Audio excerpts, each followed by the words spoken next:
speakers for the citizen comment. I remind the speakers that you can 2 minutes to speak. We have a person in the audience in red over there, Kennedy from the mayor's office. If we have a problem after we speak, we can yell in the comment. And so, having said that, I would ask if it speaks also, we need to have a discussion and have some offline discussion before. So, Madam Clerk, would you call the first speaker? The first speaker for this evening, Richard Warson.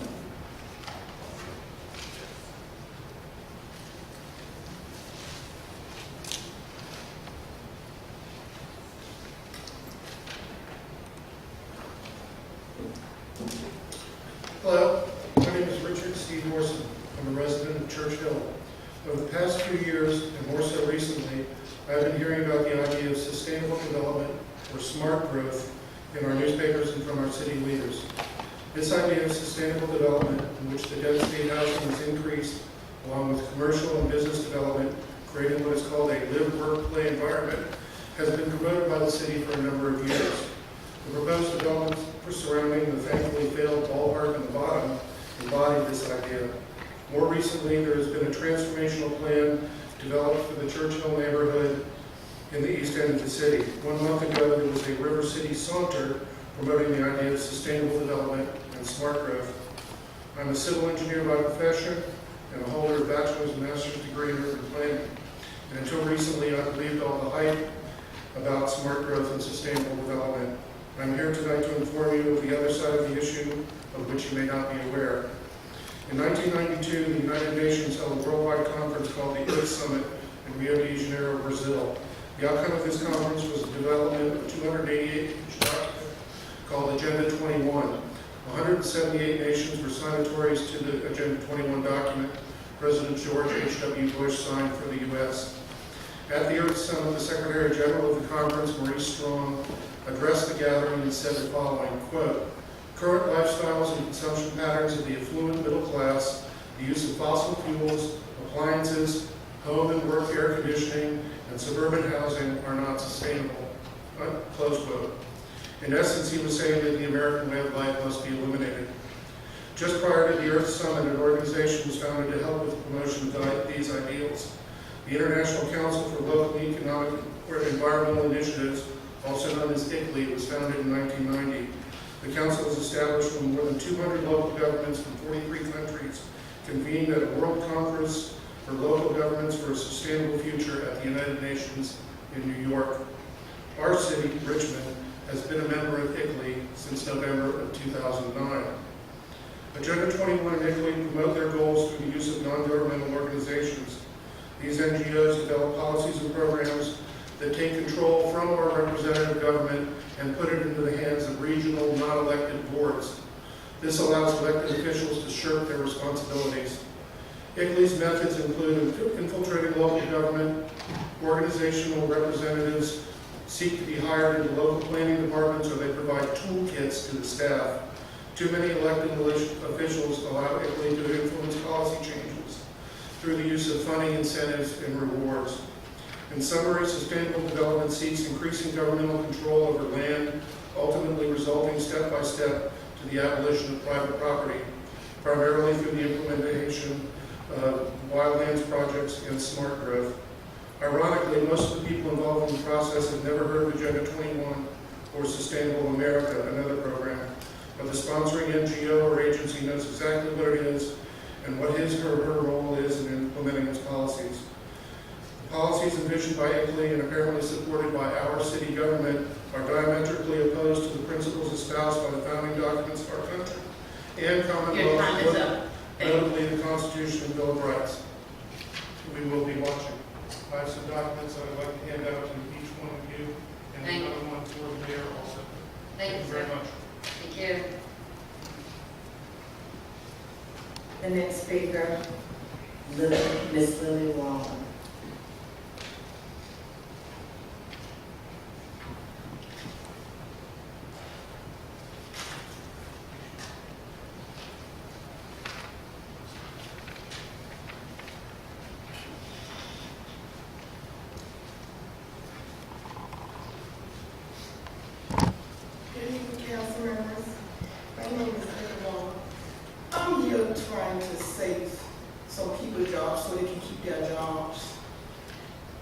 it's important, too many people on the street, you don't need any more.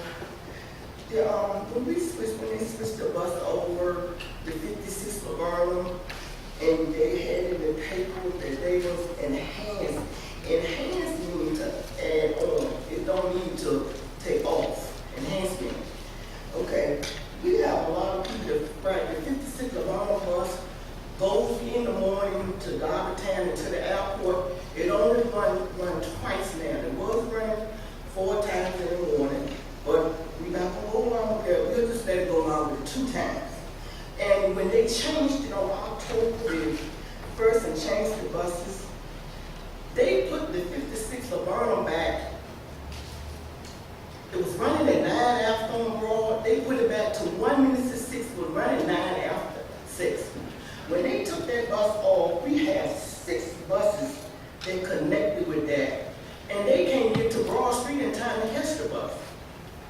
Because the Chamberlain doesn't get there to 5 to 6:01. The Elm Hill get there at 5 minutes to, but they'll be running after 2 minutes late.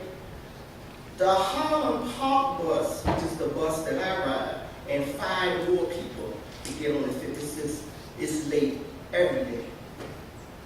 And we've been calling to the bus station over GRT for the last 3 years, and nothing has been done about it. The man will come out and they'll put them back on for a minute, they'll run for a week, and then they start running back late again. So since they cut that bus,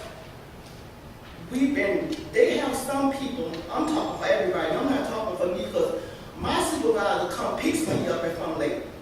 So I'm talking for some other people because they need their jobs. If they miss that bus, they have to catch the 7 Pine and walk a mile. Some have to walk a half a mile to their job. And all we want is just could we get that 56 Laburnum back at 10 after 6 like it was before, because I don't know why they moved back. If we could get it back at 10 after 6 like it was before, then everybody will connect back with the bus again. That's all I'm asking. And I'm asking for 32 people.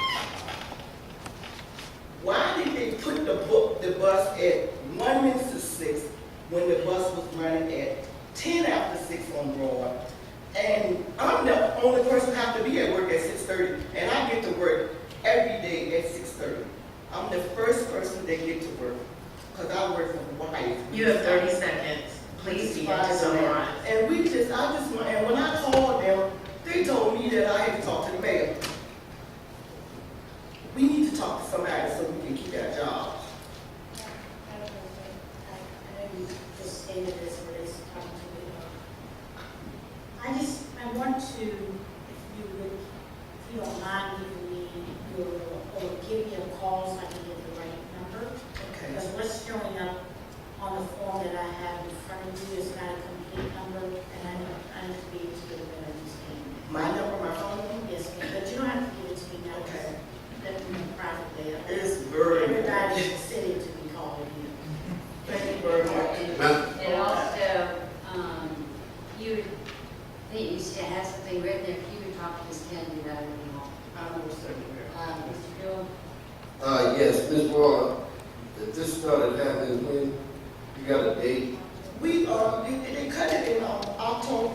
They cut the bus route, but they said that bus 19, 24, 29, 34, 37, 56, 74, and 82 was not going to be cut back. They were enhancement, which meant they was going to add on. But somehow or another, some got screwed and they put the 56 Laburnum early. And the buses that connect with that, all these buses I named, they don't connect because they don't come in time. And we've been having people running across the street, catch the bus. Like I said, and sometimes the Highland Park 34 don't even run. And the bus that's supposed to run, I had to come down, I talked to the lady down here at the council, and that's how she got me in here talking right up in here. When the bus don't run, we called the people, they said, well, it just didn't run. You can't say that. And then they run another one behind Thank you. that we done missed. We appreciate that, and I'd like you to talk to Ms. Kennedy, and also perhaps you call Ms. Robertson, perhaps we can work out, maybe getting this to come to land use and getting. Thank you very much. Thank Madam you. President, I just want to say, this is hugely important. About 5 weeks ago, Sundays ago, I met with 55 PRTC drivers and telling me horror stories about change schedules, cut routes, shrinking the vehicles, laying on regular union drivers in order to cut the pay by $9 an hour. I mean, ridiculous things that are going on that are all aimed at streamlining costs to please stockholders. People don't know that Viola is the contractor that serves GRTC board. Viola is a company out of Baltimore that's owned by a company in France. And so they're for-profit businesses that are pleasing their stockholders, and the more they can save, the more dividends their stockholders get. And what I'm seeing, or appear to be seeing, that I think we need to investigate, is to what extent this whole thing is being screwed down for profit versus serving the citizens that we have the service to serve. I think we need to look at that real closely. Thank you. Thank you. The next speaker, Mr. Wayne Baker.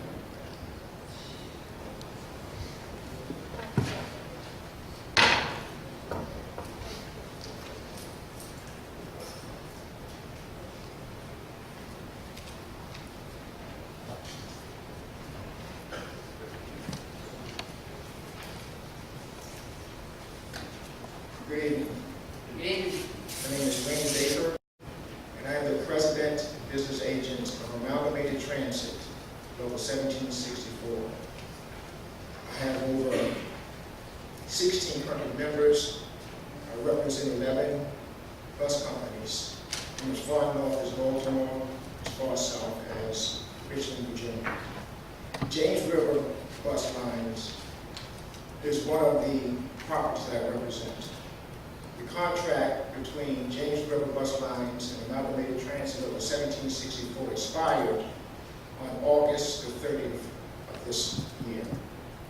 We extended the contract because we weren't able to reach a tentative agreement for 30 days, and then an additional 15 days, and the contract expired. We came to an impasse on October 18th, resulting in a strike.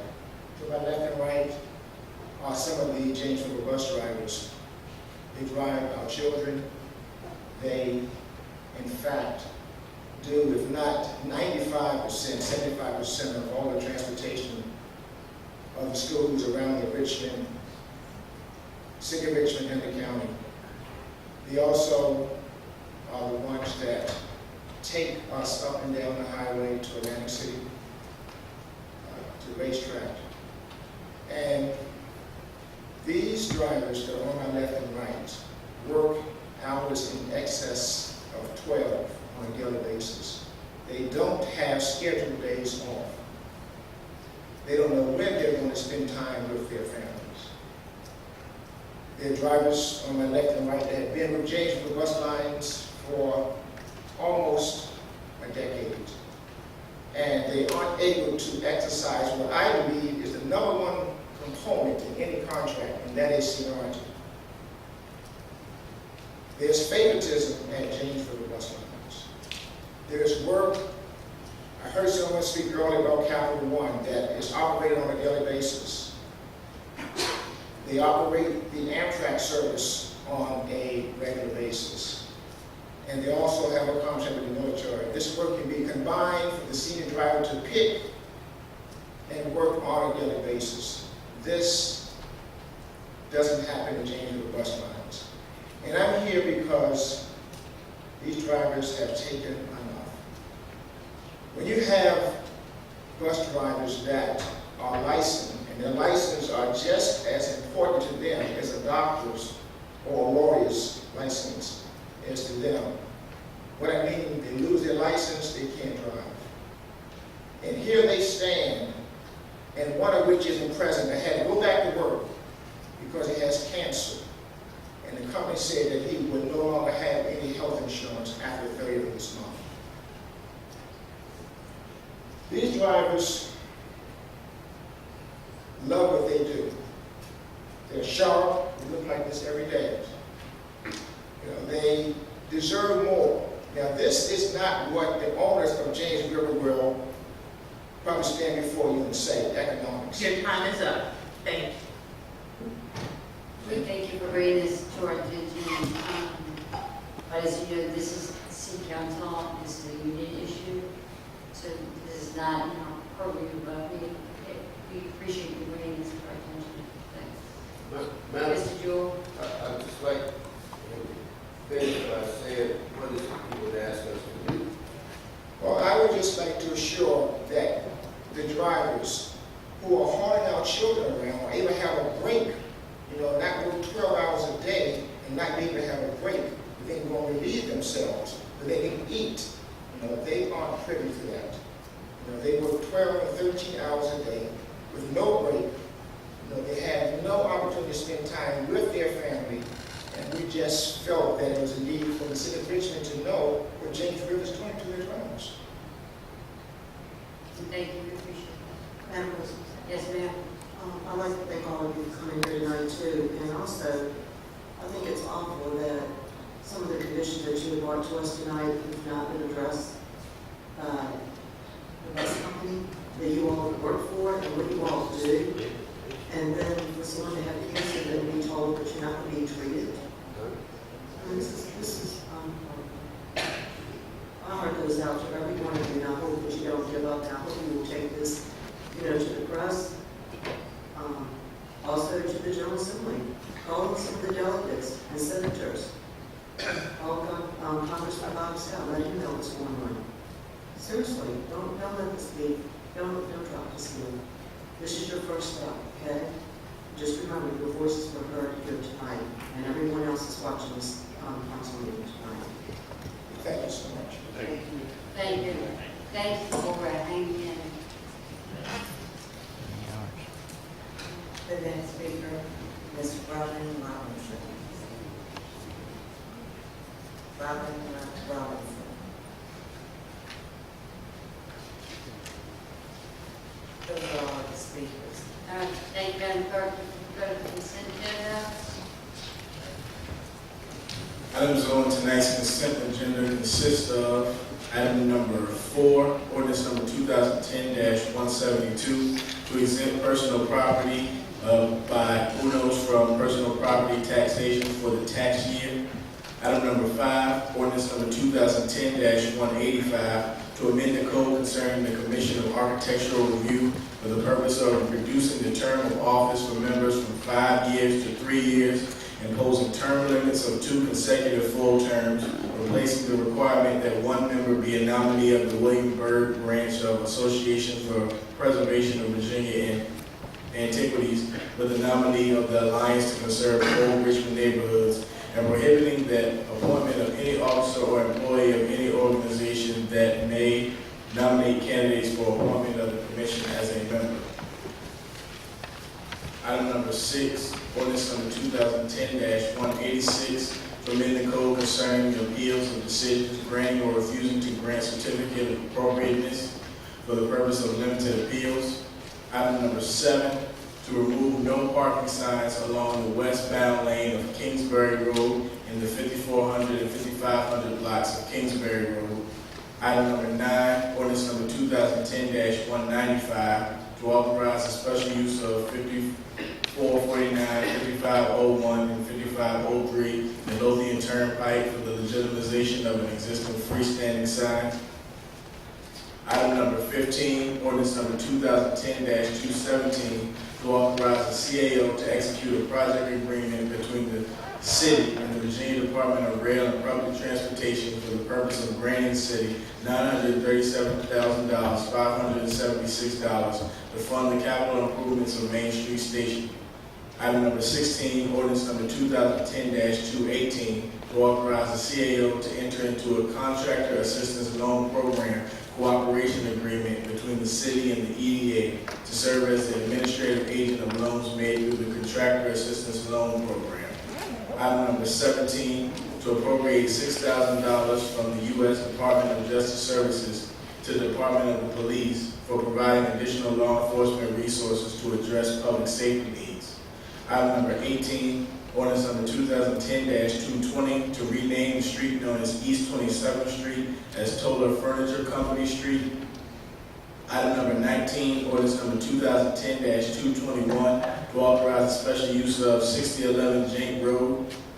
Item number 20, ordinance number 2010-222, to amend ordinances which authorize the special use of 1415 Chamberlain Parkway, 1402 Grove Street, 300 and 316 Mitchell Street, 1509 Hickory Street, 301, 400, 401, 404, 408, 412, 416, 420, 424, and 428 West Bacon Street, and an unapproved portion of Hickory Street.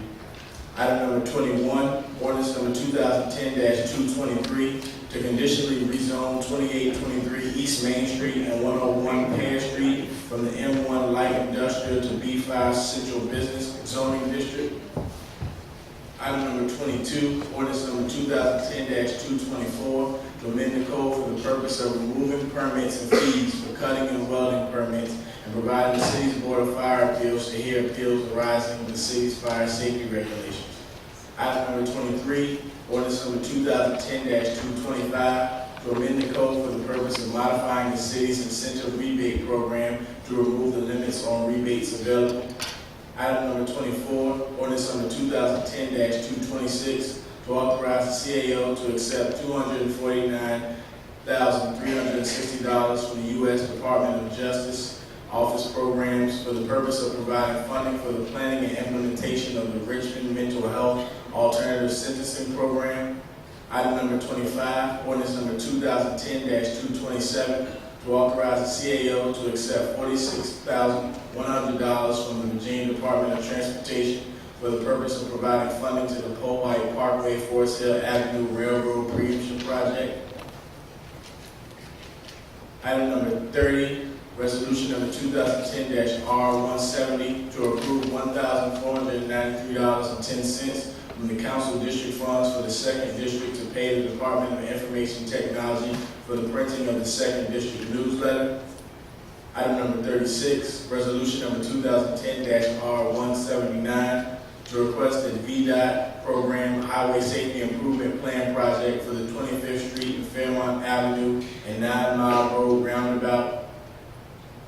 Item number 37, resolution number 2010-R180, to request the VDOT to program a Highway and Safety Improvement Program project for the 23rd Street and Fairfield Avenue roundabout.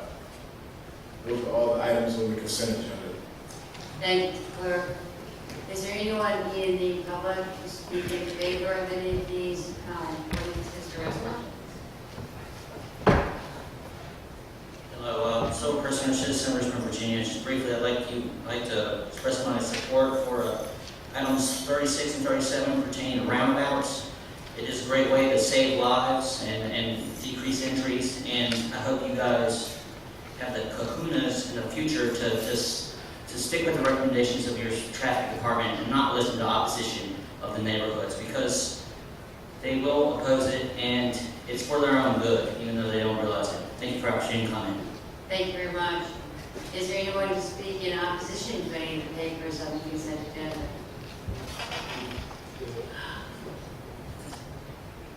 Madam President, Yes, ma'am. I have to say something. The people that live in their neighborhoods, live in their community, know more about their neighborhoods and their streets than somebody from an outsider. And that includes the citizen that just spoke, and also some of the ones from Public Works that think that they know more than what those neighbors know. So I resent that statement. Thank you, Mr. Chairman. I think everybody on council agrees with that. Any other comments? Okay. Call the question. You're voting on the consent agenda, which consists of item numbers 4 through 7, 9, 25, 30, 36, and 37. Mr. Connor? Aye. Mr. Samuels? Mr. Hilbert? Aye. Vice President Robertson?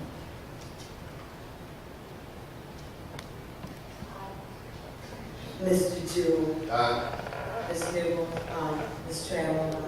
Mr. Tyra? Aye. and President Graziano? Aye. Those papers are all in that account.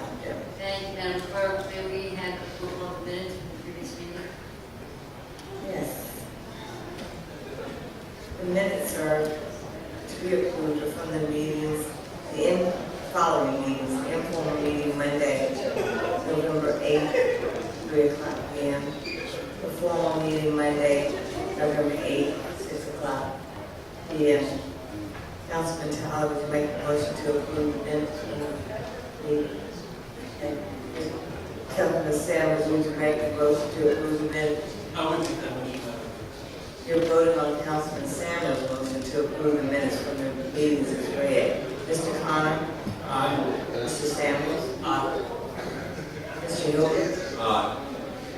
Vice President Robertson? Mr. Jewell? Ms. Newell? Ms. Trammell? Mr. Tyner? Aye. And President Graziano? Aye.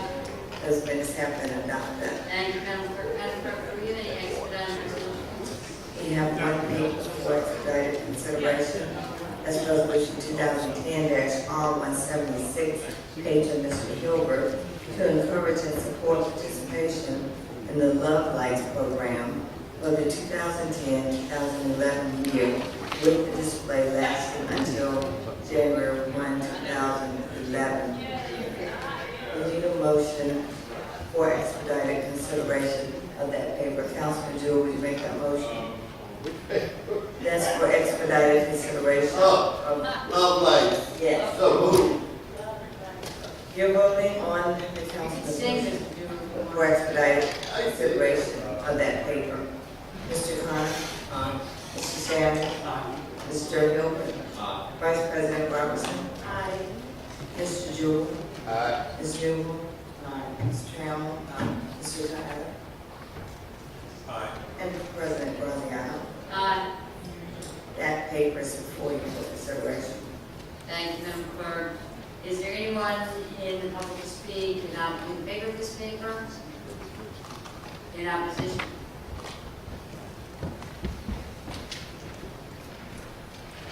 So, person or citizen of Richmond, Virginia, I'd like to express my opposition to this paper. I expressed my opposition to this paper last year on environmental grounds, love lights. You should call them dirty coal lights, or increasing children with asthma lights, because the majority of our power comes from coal.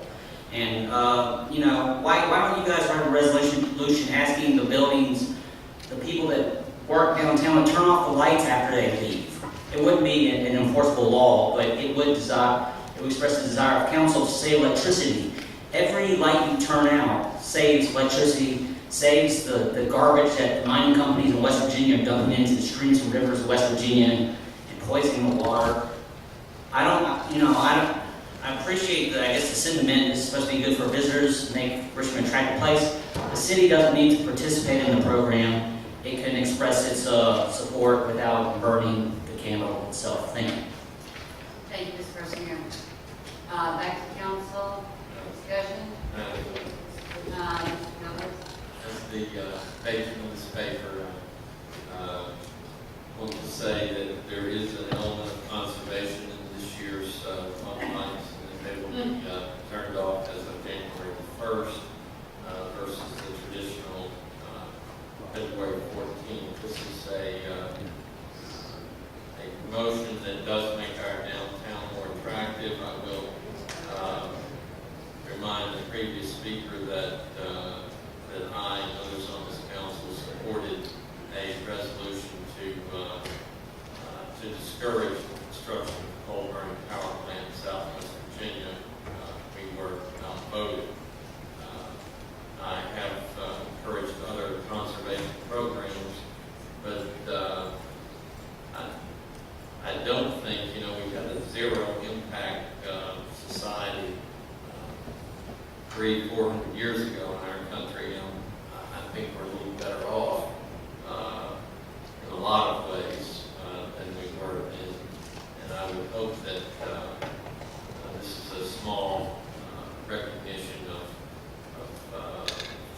that have really worked hard to make this Love Lights program something special for our downtown, and I encourage people to come downtown and to see them and to spend some money while they're there.